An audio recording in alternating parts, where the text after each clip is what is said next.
Para falar do caso da Débora, eu preciso antes citar dois fatos recentes do cotidiano brasileirense. Matéria desse sábado: Ano Novo? Traficante do Comando Vermelho comemora a liberdade com queima de fogos. Netão foi preso em 2023 em operação que prendeu outras pessoas. E com eles foram apreendidos 11 guarda-chuvas de grosso calibre. Netão foi solto e foi feita uma queima de fogos para comemorar.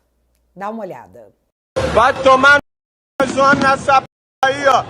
Falaram que eu não ia passar, eu tô na p. É a tropa do urso, pô. Tomar no p, Netão, pô.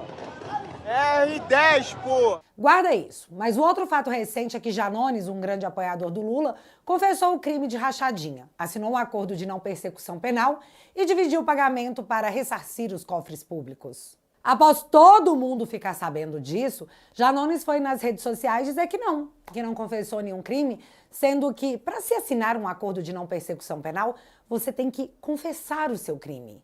E é esse o motivo que levaram várias pessoas a não assinarem a ANPP oferecida para os acusados do 8 de janeiro. Eles teriam que confessar um crime que eles entendem que não praticaram. Mas se o acordo foi celebrado com Janones, é porque sim, ele confessou. E eu nem sei porque que eu estou explicando tudo isso se nós temos imagens.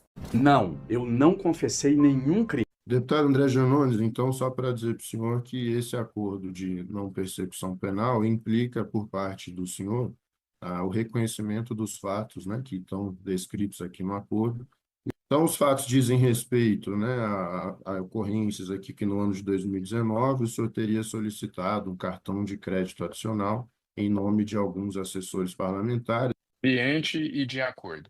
Na sexta-feira, dia do aniversário do presidente Bolsonaro, Alexandre foi o único a votar para condenar a Débora a 14 anos de cadeia, além de uma multa no valor de 30 milhões de reais. Débora foi acusada de associação armada para derrubar o Estado de Direito, sendo que a única arma que ela possuía era um batom, diferentemente do moço do Comando Vermelho que saiu da cadeia antes da Débora e foi celebrar com foguetório, exibindo o seu guarda-chuva. Ou seja, a justiça entende que a Débora é mais perigosa que o moço do Comando Vermelho, já que ele foi solto e ela não. Diferentemente do Janones, que, após confessar o crime para ser beneficiado, aparece em público desmentindo a justiça brasileira, dizendo que não confessou nada não, e que vai processar todo mundo que tá dizendo isso, hein? Débora só tinha um batom. Mas eu não acho que a condenação da Débora foi aleatória. Eu já explico o que se passa na minha cabecinha, tá? Vamos ver se vocês vão concordar. Para quem leu o voto do Alexandre, vê que Débora foi condenada pelo crime de multidão, porque o único fato isolado que é possível citar a Débora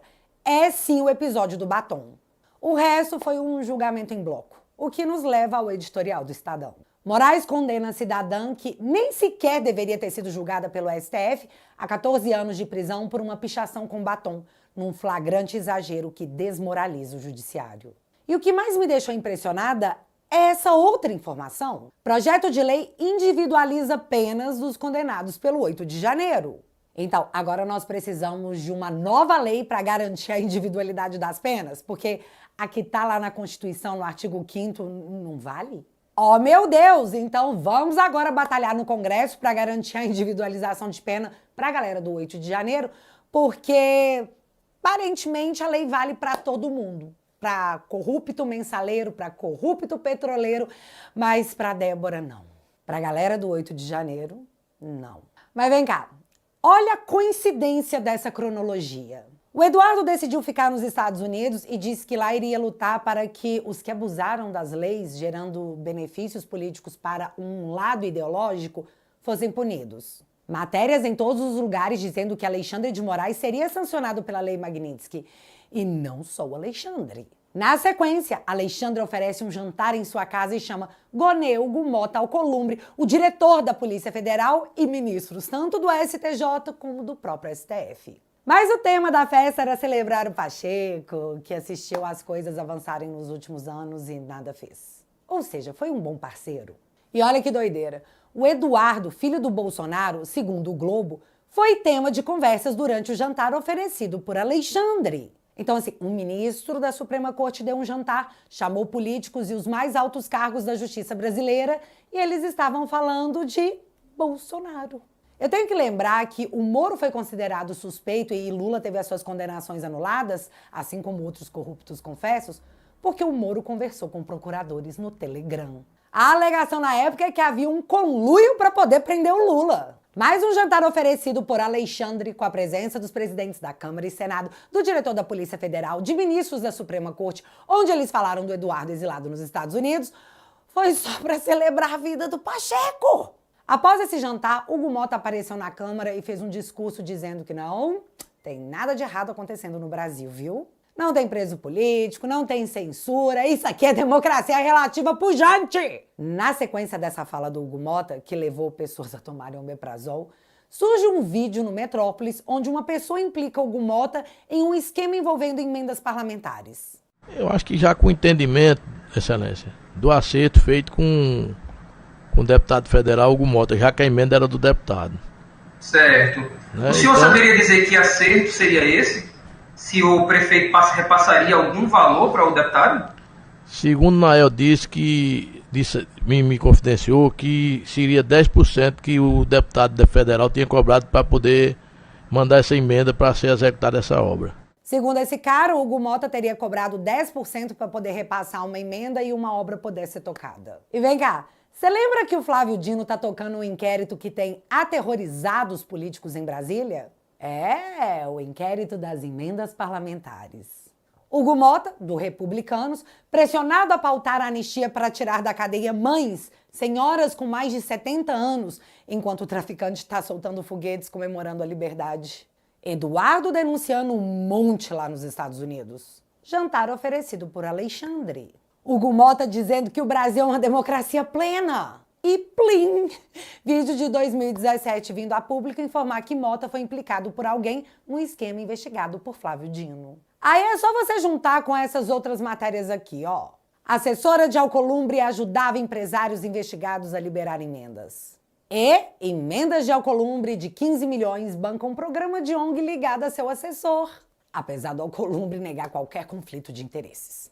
É claro. Aí você soma com mais essa informação aqui. Moraes diz que a STF pode barrar a anistia do Congresso e envolvidos no 8 de janeiro. Ou seja, a Suprema Corte não quer que a anistia seja aprovada. Oh, meu Deus, contei aqui uma grande novidade. Agora você põe um chapéu de alumínio e especula essa teoria conspiratória baseada em vozes da minha cabeça. Os dois presidentes das casas enrolados em supostos esquemas de emendas parlamentares que é investigado pela Suprema Corte. Jantar na casa do Alexandre, onde, oh meu Deus, Flávio Dino estava. Discurso de não precisa de anistia porque tudo no Brasil tem fundamento democrático. Então, eu tô louca de imaginar que a possibilidade de alguns fiofós estarem travados com medo de se peitar um desejo da Suprema Corte, enquanto são esses mesmos juízes que irão julgar seus supostos esquemas de emendas. Em matéria também dessa semana, a Veja traz: jantar de Moraes a figurões da República revela dura realidade a Bolsonaro. No Convescote, as rodas de conversa de políticos e ministros, tanto o STF quanto do STJ, já davam como certa aceitação da denúncia, que vai ocorrer na terça-feira, mas eles já sabem o resultado porque estão conversando sobre isso. E, de novo, o Moro conversou com procuradores pelo Telegram. Se ele tivesse dado um jantar, nada disso teria acontecido. Mas, enfim, para poder reafirmar o meu ponto, olha o trecho da matéria. A conversa era sobre o que será do bolsonarismo sem o Bolsonaro, e que o jantar acabou servindo como uma manifestação de poder e influência de Alexandre de Moraes em Brasília. Tá, agora me diz, sério, eu tô louca? Porque, sei lá, vai que eu tô, né? Mas voltando na questão de eu não acreditar que o voto do Alexandre na sexta-feira foi aleatório. Mais uma vez, uma mera especulação da minha parte sem nenhum tipo de afirmação. Só achismo mesmo. A galera se reuniu no jantar. O caso do Eduardo virou pauta da conversa. Os poderes decidiram se proteger, bancar mesmo o que poderia acontecer em termos de sanções internacionais e críticas nacionais. E para mostrar que estavam juntos no melhor estilo ninguém solta a mão de ninguém, Alexandre pegou o caso da Débora, que virou um símbolo pela anistia, e foi o único juiz a votar por uma pena de 14 anos de prisão e multa de 30 milhões no dia do aniversário do Bolsonaro. Pra mim foi assim. Ah, vocês estão ensaiando uma reação? Então vem. Alexandre quis passar a mensagem de que não tá abalado com as especulações de que não poderá mais ir à Disney e deixou claro que não tá preocupado com sanções econômicas porque no Brasil Atualmente, quem manda nem é o presidente. Logo, se os bancos brasileiros recebem uma ordem para congelamento de ativos de algum sancionado internacionalmente, por outro lado, eles podem apenas receber uma determinação de forças supremas para que não se cumpra. E aí o que vai acontecer? Eu não sei. Mas eu acho que a gente vai descobrir, porque tá muito com cara de ser exatamente o que vai rolar. Enquanto Alexandre dá seus recados em seus votos, os carinhas de terras de Tio Sam também dão os seus. E essa semana proibiram Cristina Kirchner, seus filhos e o ex-ministro do Planejamento da Argentina de porem os pés em solo americano. O caso dela, corrupção. O caso do Brasil seria a violação dos direitos humanos. Ambos os casos possuem escopo na Lei Magnitsky. E, cara, virou matéria no mundo inteiro, tipo, olha lá, a corrupta Cristina. Oh, que vergonha. Eu não sei se ser sancionado nessa lei mudará algo na postura de ministros da Suprema Corte, mas que vai ser notícia internacional e todo mundo vai ficar sabendo, isso vai. E não adianta a gente ficar teorizando sobre o que vai acontecer. A gente, nesse caso, vai ter que esperar. Mas a coleção de matérias contando o desenrolar dessa história já é digna de livros que leremos na posteridade. Tipo, trama golpista no STF tem ritmo 14 vezes mais rápido do que mensalão. Tribunal tenta evitar que Bolsonaro seja julgado em 2026. E por quê? Porque 2026 tem eleições e pode-se gerar uma comoção, já que, se Bolsonaro não for condenado pelo STF, muito provavelmente irá concorrer ao pleito para a presidência da República. E todas as pesquisas recentes dizem que ele ganha. Então, em nome da democracia relativa pujante brazuelana, bora correr com isso aí, meu filho. É por um bem maior. Evitar que Bolsonaro volte ao poder e faça exatamente o que o Trump está fazendo nos Estados Unidos. Esse é o motivo dos fiofós. Tem rabo de atuação política, orelha de atuação política, focinho de atuação política, mas segundo Hugo Mota, é apenas Estado democrático de direito. Janones segue parlamentar após confessar um crime e a Carla Zambelli, a mulher mais bem votada do Brasil, irá muito provavelmente perder o mandato e ser condenada a 5 anos de prisão no semiaberto. Menos um parlamentar bolsonarista votando no Congresso. Mas é incrível como a justiça pega 1 milhão de votos e diz: isso aqui não significa nada. Glauber Braga chutou uma pessoa dentro do Congresso e tá lá, sendo parlamentar. O outro petista deu um soco no parlamentar da oposição e nada aconteceu. Mas a Zambelli, essa aí vai ser caçada. Não é no mínimo curioso como a justiça só atua para um lado? E enquanto a justiça segura o Bolsonaro de um lado, Lula tenta limpar sua barra do outro, já que ele vem perdendo votos de nordestinos, pretos, mulheres e pobres, porque prometeu picanha e entregou caldo de osso, que rejuvenesce a pele, segundo as matérias. E a nova sandice bizarra é essa aqui. Apertou o orçamento? O juro tá alto? Pega o empréstimo do Lula! E o que é o empréstimo do Lula? Sabe o FGTS que você não autorizou retirarem do seu salário, mas é descontado todo mês porque a lei quis assim? Então, você não pode colocar a mão no seu dinheiro, mas se você quiser fazer um empréstimo, pagar um jurozinho gostosinho e colocar o seu dinheiro do FGTS como garantia de que você vai pagar esse empréstimo, aí você pode. Entenda. Seu dinheiro está preso e você não pode acessá-lo, mas o papai Lula te liberou a pegar o empréstimo pagando juros por isso e usar o seu próprio dinheiro como garantia. Em 2026, qual vai ser a dúvida que os banqueiros farão uma mega campanha de vote no Lula, o pai dos pobres que enche o bolso dos banqueiros? Amamos ele! E galera, ver as pessoas achando que isso é legal é tão surreal porque, gente, é o seu dinheiro. Se você quiser ir lá sacar para pagar a sua dívida, você não pode. Mas se você quiser fazer um empréstimo e pagar uns juros em cima, aí tá liberado. Papai Lula deixou. Pega o empréstimo do Lula. Pois é, e isso está sendo usado como propaganda de governo. E isso é tão bizarro que a Nath Finanças, petista, foi até o seu Twitter dizer: é surreal ver o FGTS sendo desmontado só para o trabalhador conseguir fazer consignado pagando juros menores. É um absurdo que a pessoa não possa sacar o seu próprio dinheiro quando quiser, mas para fazer empréstimo, aí pode. Que ideia errada do governo esse FGTS com garantia. Bicho, nem os lulistas tancaram a maldade com o povo brasileiro. Mas o importante é garantir que Bolsonaro não dispute 2026, porque vai que ele ganha e faz maioria no Senado e na Câmara. Aí é efeito Trump. E eles não podem deixar que isso aconteça. Terça-feira começa o julgamento recorde da denúncia oferecida pelo Gonê, ou PGR, que também pode ser alvo de sanções americanas. E se você não quiser perder os melhores ou piores momentos, que eu acho que serão a maioria, se inscreve aqui no canal para não perder a cobertura que começa no próximo vídeo.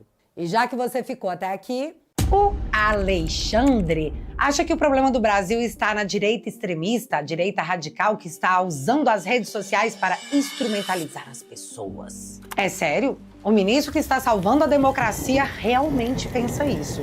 E eu até posso fazer uma piada com esse fenômeno, mas antes deixa eu comentar essa coisa de extremista. Eu sou extremamente contra o comunismo, uma ideologia que tirou a vida de milhões e milhões de pessoas ao longo da história sob o mantra de igualdade social. Eu sou extremamente contra as políticas públicas do PT, sobre orégano, sobre os bebês que estão nas barrigas das mamães, sobre a leniência com o corrupto, sobre a gestão financeira do país. Logo, eu sou extremamente contra o comunismo. E isso me torna uma extremista? Até ontem eu achava que estava tudo bem, que era um direito meu, mas agora eu tô vendo que isso me torna uma espécie de criminosa digital. E galera, se a gente não gostar de política, seremos governados por quem gosta. E isso não parece ser uma boa ideia. Para que o Brasil seja resgatado das mãos da canhotada, precisamos trazer mais gente para o nosso lado. E a sua assinatura na Família Te Atualizei fortalece a nossa trincheira e possibilita que eu continue esse trabalho na guerra cultural. Juntos podemos despertar mais pessoas e construir um Brasil com liberdade para as próximas gerações. Além disso, você também recebe acesso a todos os conteúdos exclusivos da minha plataforma, incluindo os meus documentários e os episódios especiais do Te Barbarizei. Tem um tanto de vídeo meu para você maratonar lá na Família Te Atualizei. Portanto, se você quiser e puder, toque agora mesmo no link e entre agora mesmo para minha família, a melhor família da internet.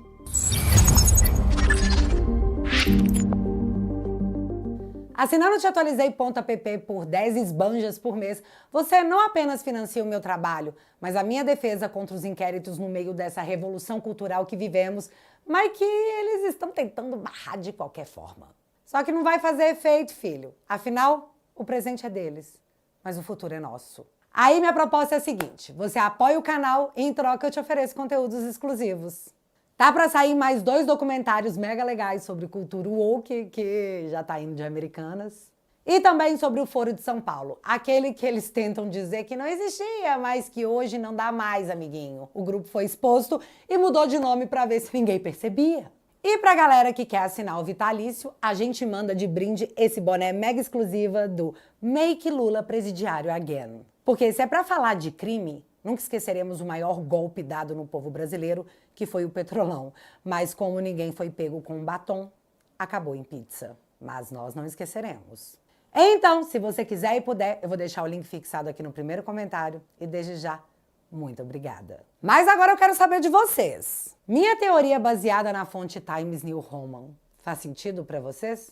A galera se fechou e agora o momento é de medir força? Me conta aqui nos comentários que eu quero saber. Se você ainda não é inscrito aqui no meu canal, meu amigo, se inscreve e deixa seu like. Porque você já sabe, acontecendo alguma coisa de relevante ou irrelevante, a gente volta. Beijos, galera. Fui.